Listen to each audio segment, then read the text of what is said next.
One hateful word, one cruel kick, and then hundreds of engines roared to life. A sea of bikers circled around a terrified girl, not to intimidate but to protect. In that moment, the world saw something rare: courage responding to cruelty and strength choosing compassion.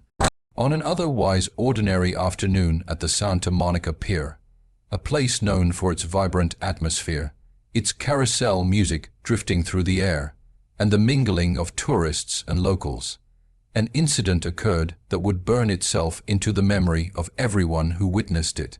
The pier is usually a symbol of joy: families enjoying cotton candy, children tugging on their parents' hands to ride the Ferris wheel, street performers entertaining crowds, and couples strolling by the water.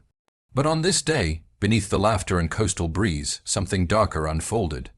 A young disabled girl, no older than 13 or 14, was moving slowly along the wooden planks of the pier.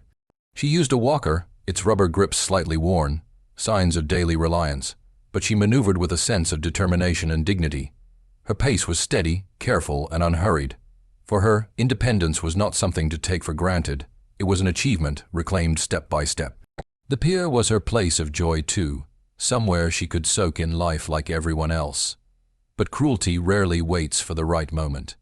It intrudes abruptly, without warning, and always without justification.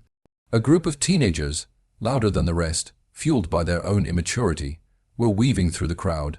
Their laughter was sharp, careless, the kind that often precedes trouble. At first, no one paid attention.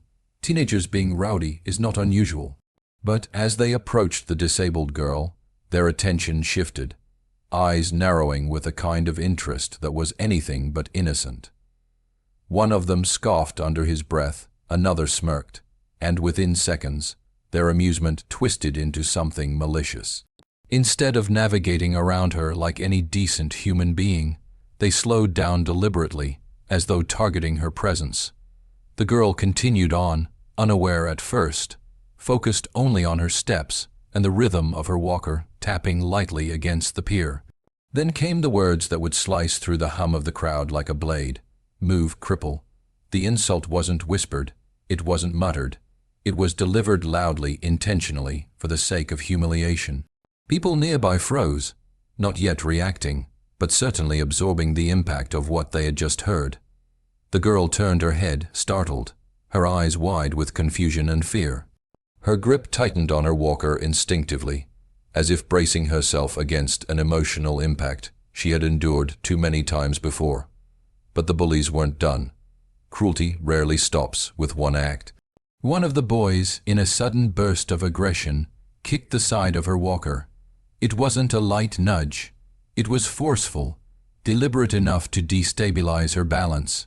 The walker jerked sideways, wheels scraping harshly across the wooden boards, and the girl stumbled. With her stability compromised, she fell to her knees, the shock and pain flashing across her face as her hands scraped against the rough surface of the pier. Gasps erupted. A mother nearby covered her mouth. A man carrying a drink stopped mid-step. A group of teenagers recording the ocean turned their phones instinctively toward the commotion. But in those first few seconds, no one moved. People often describe heroism as instinctive, but in reality, moments of crisis often create hesitation. Shock pulls people into temporary paralysis. They question whether they should intervene, whether someone else will step forward, whether they're misinterpreting the situation. And in those brief, painful moments, the girl sat trembling, staring at the ground in disbelief as the bullies snickered behind her.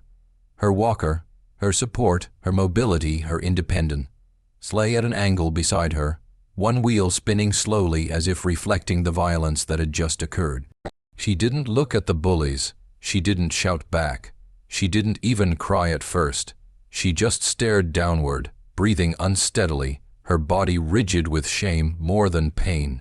Disabled individuals are often forced to develop emotional armor, but armor can still crack under impact. The bullies took a step closer, as though prepared to escalate, to push the moment even further. One of them lifted his chin arrogantly, feeding off the attention of the crowd, believing that the lack of immediate response meant permission. But the truth was that something was about to shift. Before anyone from the crowd regained their courage, a distant rumble began to rise. It started faintly, too faint to register in the chaos, but it grew steadily, becoming more distinct with every passing second. The sound vibrated through the wooden boards of the pier, resonating like a warning. Heads began to turn. People started looking down the pier, squinting against the sunlight to identify the source. And then they appeared. A long line of motorcycles, chrome glinting under the California sun, engines growling with authority, approached the scene, one biker, then two, then dozens. A sea of riders, leather jackets, thick boots, and powerful silhouettes. They rode not in aggression, but in unity, their formation impossibly precise for a setting as chaotic as a public pier. Yet their arrival felt almost cinematic, as though justice itself had arrived on two wheels. The bullies' confidence faltered instantly. They exchanged quick, nervous glances, the earlier arrogance evaporating as the bikers rolled closer. The girl, still on her hands and knees, lifted her head slowly, her expression shifting from fear to confusion, and then to something else entirely as she realized the attention was no longer on the bullies' cruelty, but on her safety. The bikers' engines softened as they drew near, but their presence spoke louder than any words the bullies had earlier thrown. And that was the moment the incident transformed, not just from an act of cruelty, but into a confrontation between heartless aggression and unexpected heroism. Cruelty rarely begins with physical violence. It begins with intention, an intention to belittle, to humiliate, to strip another person of dignity. Long before the kick, before the walker toppled over, the real damage had already begun through words specifically chosen to wound. When the bully shouted, "Move, Cripple," the insult wasn't simply about moving someone aside. It was a deeply calculated attack on her identity. The word cripple wasn't just a slur. It carried a history of exclusion, mockery, and dehumanization. It reduced her entire existence to her disability, dismissing every part of her humanity, personality, and worth.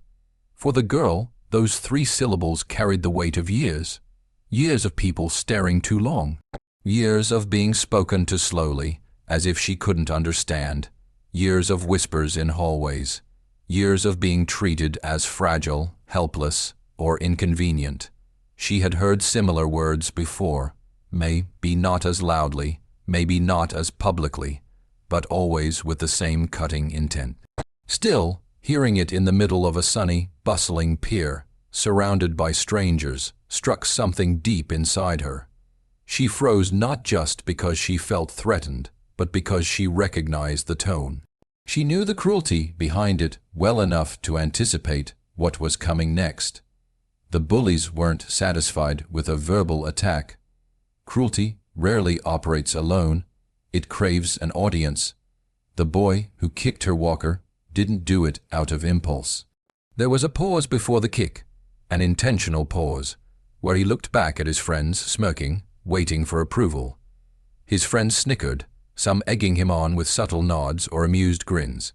That collective encouragement emboldened him, transforming what might have been a passing insult into something physical, something violent. When his shoe collided with the metal frame of her walker, the sound echoed sharply across the pier. People heard it, people turned, but they were still a half-second too late. Her hands shook. Her legs, already unsteady, buckled instantly as the frame slid out from under her.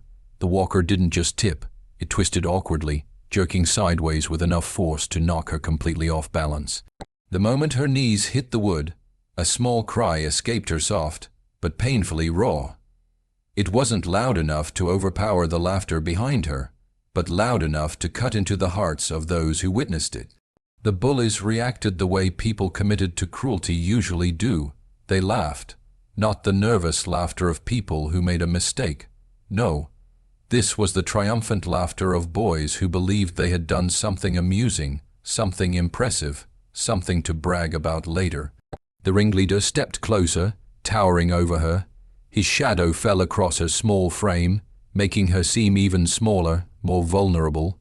He looked down at her, not with concern or shame, but with satisfaction. In that moment, he mistook her silence for weakness, her defenselessness for inferiority.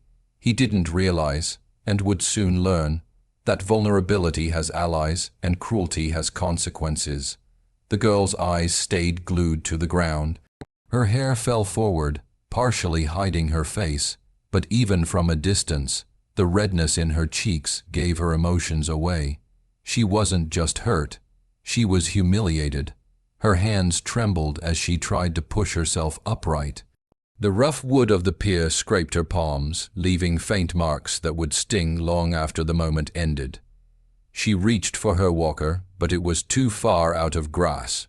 Blind, crooked, one handle pressed against the floor, one wheel spinning slowly in the sunlight. To anyone watching, she looked like a small bird whose wings had been clipped mid-flight. Parents holding children hesitated. A vendor paused, unsure whether to intervene. A man in sunglasses muttered a disapproving comment under his breath, but took no step forward. People saw the injustice, yet fear of confrontation, fear of escalation, or fear of misjudging the situation kept them still. The bullies interpreted that stillness as permission.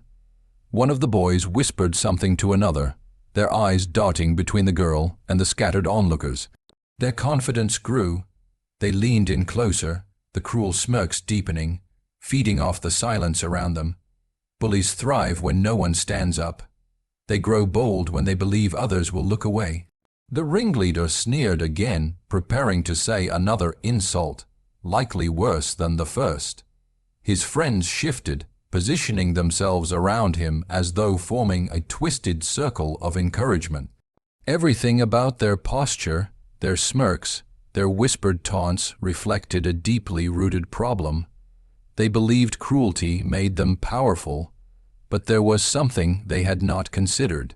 Cruelty may dominate for a moment, but it never dominates for long when confronted by conscience, courage, or unity. The girl's breathing grew uneven, but she didn't cry. That alone seemed to frustrate the bullies, as if her refusal to break robbed them of something they craved. They had expected tears, they had expected begging, they wanted her to feel small, and while she did feel small, terribly small, they couldn't see that her silence was not submission, but shock. Before they could escalate further, before the next insult could leave the ringleader's mouth, the ground beneath everyone subtly vibrated. The bullies looked up, annoyed at the distraction. The crowd turned their heads toward the growing rumble. People shifted instinctively, unsure whether the sound signaled danger or something else entirely. The vibration grew stronger, the rumble grew louder, and within seconds, everyone on the pier would learn that cruelty, no matter how loud it begins, is never truly invincible. As the bullies hovered over the fallen girl, preparing to unleash more cruelty, the atmosphere on the Santa Monica Pier shifted. What began as a distant vibration beneath the wooden planks grew steadily into a deep, unmistakable roar. The sound was powerful enough to make conversations pause. Seagulls lift off from the railings and children tug at their parents' sleeves in curiosity. The bullies noticed it too. Their smirks flickered, not fully fading but faltering. They turned their heads toward the entrance of the pier, annoyance slowly giving way to uncertainty. The vibration grew stronger, pulsing like a heartbeat, echoing through the boards beneath everyone's feet. Then the bikes appeared, at first only one or two, sleek chrome machines glinting beneath the sunlight, then 5, then 10, then what seemed like an entire wave of them moving in synchronized formation, each engine adding to the thunder until it became impossible to ignore. Leather jackets, steel-toed boots, helmets decorated with flames, skulls, and emblems of brotherhood, tattoos stretching across muscular forearms. To the untrained eye, they were intimidating. To the bullies, they were terrifying. But to the girl on the pier, they would soon become something else entirely. The bikers slowed as they approached the crowd, their engines rumbling at a low, deliberate growl. People instinctively stepped aside, not out of fear, but in awe. The riders navigated the narrow pier with surprising grace, their formation seamlessly parting around clusters of tourists. as they approached the scene of the cruelty. The leader, recognizable by the patch on his vest and the way the others followed his lead, was the first to spot the fallen girl and the toppled walker. His hand lifted subtly, and instantly the sea of bikes came to a halt behind him, engines settling into a steady purr. Conversations ceased. Even the bullies froze completely. The leader dismounted, swinging one leg over his bike with the quiet ease of someone who had done so thousands of times. His boots hit the wooden boards with a heavy finality, like a judge entering a courtroom. He removed his helmet, revealing a stern expression, sharp eyes, and a face etched with years of experience, hardship, and an unspoken code of honor. He didn't look at the bullies first. He looked at the girl. Her small frame trembled slightly as she sat on her knees, hands scraped, hair falling over her face. The walker lay just out of reach, bent awkwardly. The leader's eyes softened just enough for the change to be visible. He didn't crouch immediately. Instead, he assessed the scene silently, like a protector choosing the right moment to act. Behind him, more bikers dismounted. They formed a loose semicircle, not menacing but defensive, a shield of leather and steel. Their presence alone was enough to shift the power dynamic instantly. The bullies, once arrogant and bold, now stood rigid. Their earlier grins vanished like smoke in the wind. The leader finally stepped forward and lowered himself to one knee beside the girl. His voice, when he spoke, didn't boom, it didn't growl. It was steady, low, and surprisingly gentle. "You all right, sweetheart?" The girl blinked, surprised by the softness. She nodded, but only slightly. It was the kind of nod that said, "I don't want to cry, more than I'm okay."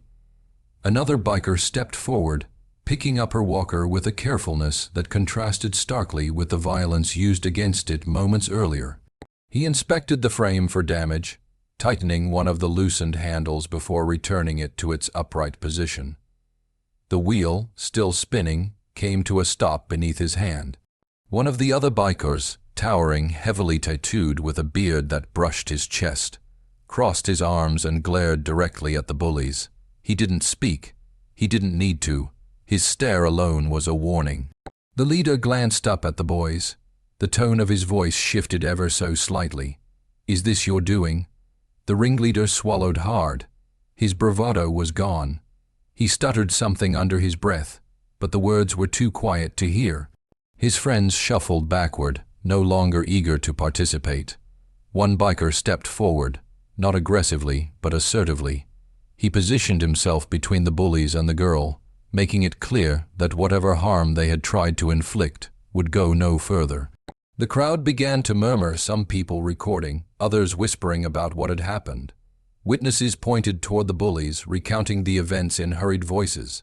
The girl tried to speak, but the leader held up a gentle hand. "Take your time," he said. "We've got you." Another biker knelt beside her, offering a gloved hand to help her up. She hesitated, not out of distrust, but because she was overwhelmed. Slowly, she placed her hand in his, allowing him to lift her with care that felt almost paternal. The bullies continued to back away, realizing the situation had turned completely. Their earlier confidence had evaporated. The pier, which they had assumed was theirs to dominate, was now filled with people who no longer looked at them with fear but with judgment. And the bikers, once seen as intimidating figures, were now unmistakably the protectors of the moment. Their presence didn't just prevent further harm, it restored dignity. It filled the space with a silent but powerful message. Strength is meant to protect, not to wound. Their intervention didn't require violence. Their united presence alone was enough to end the cruelty and begin something entirely different. For many people standing on the Santa Monica Pier that afternoon, the sight of dozens of bikers rolling in was initially intimidating. Society has conditioned us to make assumptions, quick, unfair judgments based solely on appearance. Leather jackets, roaring engines, tattoos, steel chains, and imposing frames often lead the public to imagine danger rather than protection, aggression rather than compassion. But stereotypes are fragile things. They shatter the moment reality contradicts them. As the bikers gathered around the young disabled girl, their actions dismantled every preconceived notion people might have held. In that moment, instead of fear, the crowd saw kindness. Instead of menace, they saw empathy. Instead of chaos, they saw a community bound together by values, loyalty, respect, and a fierce commitment to defend those who cannot defend themselves. It was the opposite of what the bullies had displayed. They had power in numbers, yet they used it to hurt. The bikers had power in presence, yet they used it to heal, and that difference mattered. The contrast that exposed the truth: the bullies, teenagers full of misguided bravado, had relied on society's expectations of strength. They believed strength came from dominance, from belittling someone who could not move quickly, who needed mobility support, who appeared vulnerable. To them, strength meant overpowering someone defenseless and gaining laughs from friends.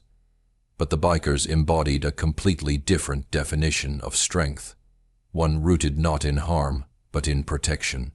They showed the crowd, in real time, that true strength is measured not by how much fear you can create, but by how much comfort you can offer. As they guarded the girl, adjusted her walker, shielded her from the bullies, and spoke to her with compassion, the stereotype of the dangerous biker gang began to dissolve. People started murmuring softly, not in fear but admiration. Moments earlier, some had been hesitant to intervene. Now, they watched the bikers step in with confidence and humanity, doing the very thing they themselves wished they had done. The power of presence: the bikers did not have to say much to communicate their purpose. Their presence alone was enough to challenge societal assumptions. In a world where people often judge within seconds, this moment served as a live demonstration that appearances rarely tell the full story. These were not violent men.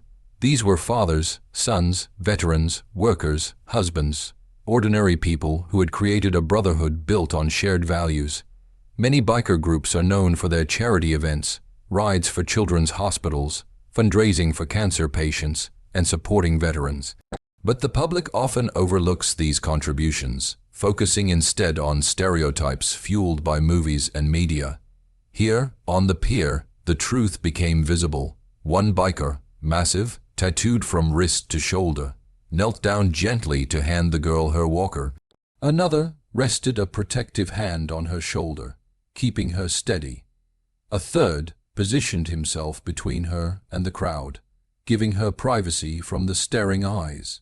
These were not the actions of men driven by ego. They were the actions of protectors, guardians, men who understood their strength could act as a shield instead of a weapon. The bullies' reaction to real strength: the most telling part of this moment was not the bikers' kindness, but the bullies' fear. The boys who had moments earlier pushed the girl were now pale, silent, and shrinking backward. The sight of genuine strength shook them to their core. They had confused cruelty with power, believing that picking on someone physically smaller made them impressive. But faced with real strength, strength that stood for justice, not intimidation, they faltered. They had expected the world to stay silent while they acted. Instead, they were surrounded by individuals whose presence and reputation carried weight, not because they wanted to scare anyone, but because they lived by a code that demanded courage and integrity.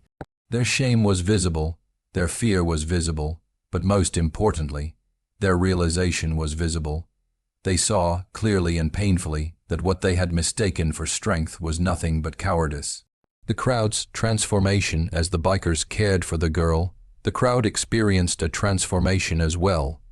People who had initially stepped aside to let the bikes pass now moved closer, not in fear but in awe. Parents explained to their children that these men were helping. Tourists lowered their phones, no longer recording for drama, but observing human decency in action. Faces that moments before had been tense now softened. Some people approached hesitantly, offering tissues, water bottles, or words of reassurance. The bikers didn't turn anyone away. They simply created a safe perimeter around the girl, ensuring she wouldn't feel overwhelmed. Witnesses exchanged looks that said, Maybe we judged too quickly. Maybe we misunderstood strength. A lesson in humanity, the moment became bigger than the bullying incident itself. It became a reminder that our assumptions can be dangerously misleading. People who look tough can be gentle. People who look intimidating can be protectors. People who look different from what we expect can be the very example of humanity we need. The bikers didn't just rescue a girl. They rescued the crowd's understanding of strength, compassion, and integrity. And as they stood there guarding her with their presence, comforting her with their words, and challenging every stereotype I've ever cast upon them, the world around them witnessed a truth that no amount of prejudice could deny. When the bikers surrounded the young, disabled girl on the Santa Monica Pier, the world witnessed a striking contrast, a collision between two versions of strength. On one side stood the bullies, puffed up with the brittle bravado of false power. On the other stood the bikers, men whose strength came not from aggression, but from character, unity, and purpose. The moment became more than an intervention. It became a lesson in what strength truly is. The bullies had operated on a shallow, fragile understanding of power. To them, strength meant domination, finding someone smaller, slower, or more vulnerable and asserting superiority through humiliation. Their confidence was borrowed from the presence of friends, from the assumption that the crowd would remain silent, and from the belief that cruelty would go unchallenged. Bullies often rely on these things: silence, passivity, fear. They thrive when no one interferes. But strength built on intimidation is weak at its core. It collapses the moment it encounters real courage. The bikers' quiet power, the bikers didn't rush in angrily, nor did they shout or raise their fists. Their power was evident in their calm, their silence, their unshakable composure. They didn't need to prove anything. They simply acted. Their very presence communicated authority, not because they wanted to be feared, but because they carried themselves with integrity.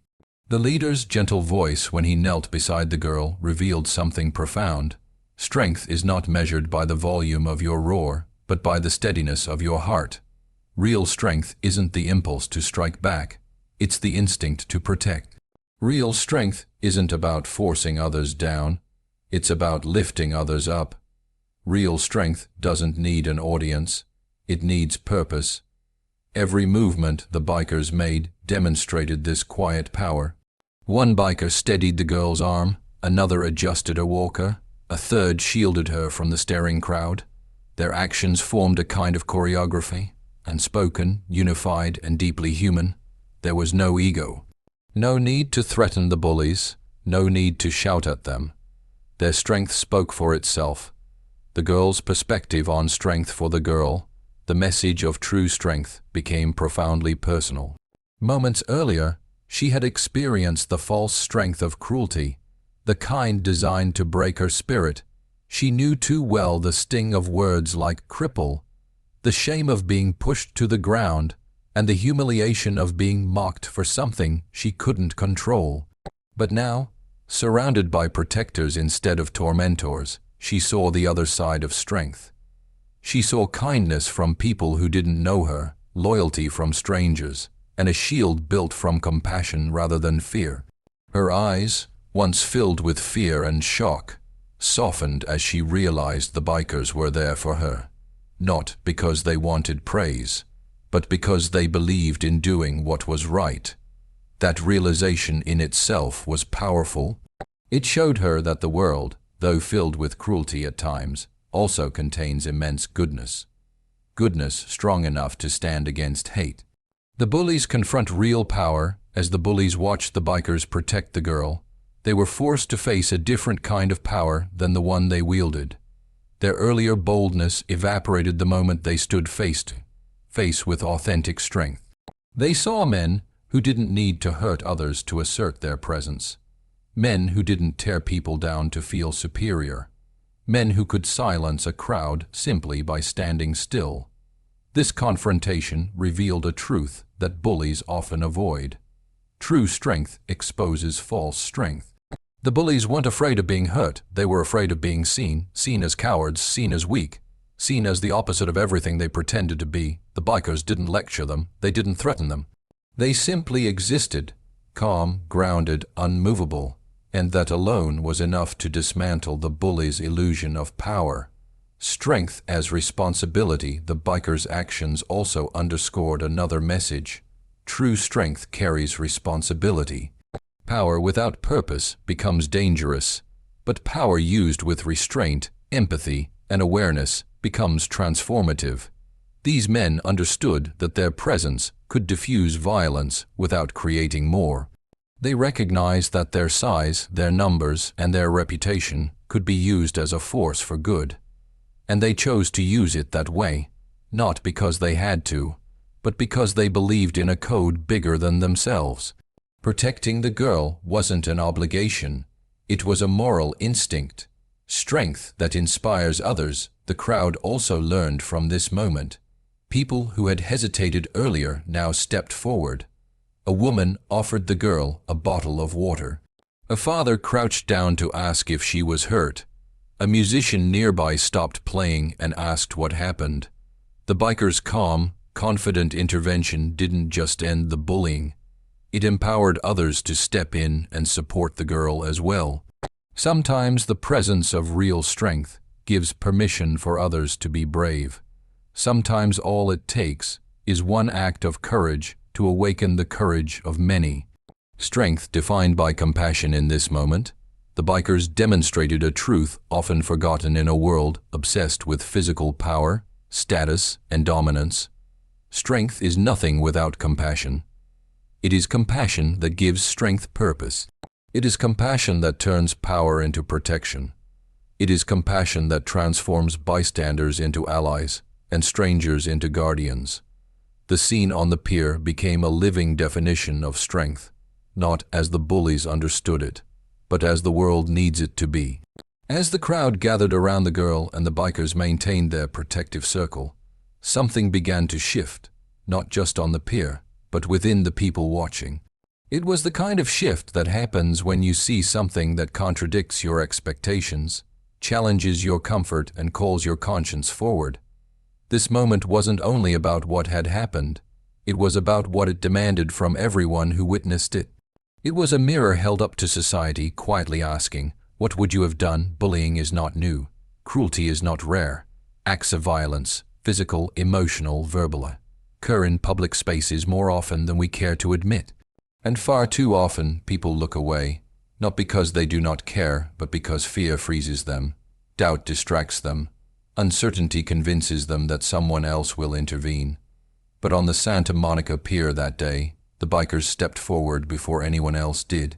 Their intervention sparked something in the bystanders, something that should not be forgotten or ignored. It wasn't only a rescue, it was a reminder that intervention is everyone's responsibility. The silence that encourages cruelty. When the bullies first harassed the girl, the crowd's silence played a part in emboldening them. No one immediately stepped in. People froze, hesitated, or hoped someone else would act. This hesitation is human, but it is also dangerous. It can give a bully the false impression that their actions are tolerated, or worse, acceptable. Bullying thrives on silence. It feeds on bystanders' fear, uncertainty, and passivity. And the truth is simple yet uncomfortable. If you are not standing up to cruelty, you may unintentionally be standing beside it. This moment forced everyone on the pier to confront that truth. The bikers, example of everyday courage. The bikers did what anyone could have done, but what few actually did. They stepped forward. They took risks. They made their presence known not through intimidation, but through courage, solidarity, and compassion. They didn't wait for someone else to act. They didn't weigh the pros and cons. They acted because it was right. And this is the heart of the message that emerged from that moment. Courage is not a rare gift reserved for heroes. It is a choice available to everyone. The bikers reminded the world that courage comes in many forms. It can be loud or quiet. It can roar like a motorcycle engine or whisper like a steady voice saying, "Stop." It can come from a leather jacket or from a parent stepping between a child and harm. It can come from a teenager who refuses to laugh at a cruel joke. It can come from a stranger who simply says, "That's not okay." Courage does not require size, strength, or a motorcycle. It requires empathy and the willingness to act. A call to every bystander as the crowd slowly approached the girl and began offering support. Tissues, water, comforting words. It became clear that intervention is contagious. When one person stands up, others often follow. The bystanders realized that stepping forward wasn't impossible or dangerous, it was necessary. This moment now stands as a challenge to anyone who hears the story. Will you act next time? What will you do when you see someone being mocked for their disability? What will you do when a classmate is targeted online? What will you do when a stranger is shoved, insulted, or mistreated? Will you turn away, or will you be the one who steps forward? The question is not rhetorical. It is a test of character. The impact of small acts. Not every intervention needs to be dramatic. Not every act of bravery requires confrontation. Sometimes courage looks like standing beside someone who is being targeted so they aren't alone. Telling the bully to stop with calm firmness, not aggression. Calling for help from security, teachers, or authorities. Comforting the victim afterward, letting them know they are seen and valued. Speaking up in situations where silence protects cruelty. Every small act creates a ripple. Every ripple weakens the cycle of bullying. Every moment of kindness restores a little more humanity to the world.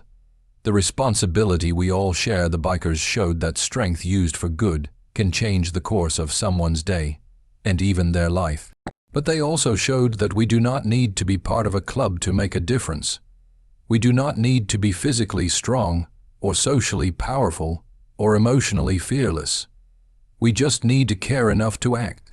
We need to recognize that every human being, especially those who are disabled, marginalized, or vulnerable, deserves safety, dignity, and kindness.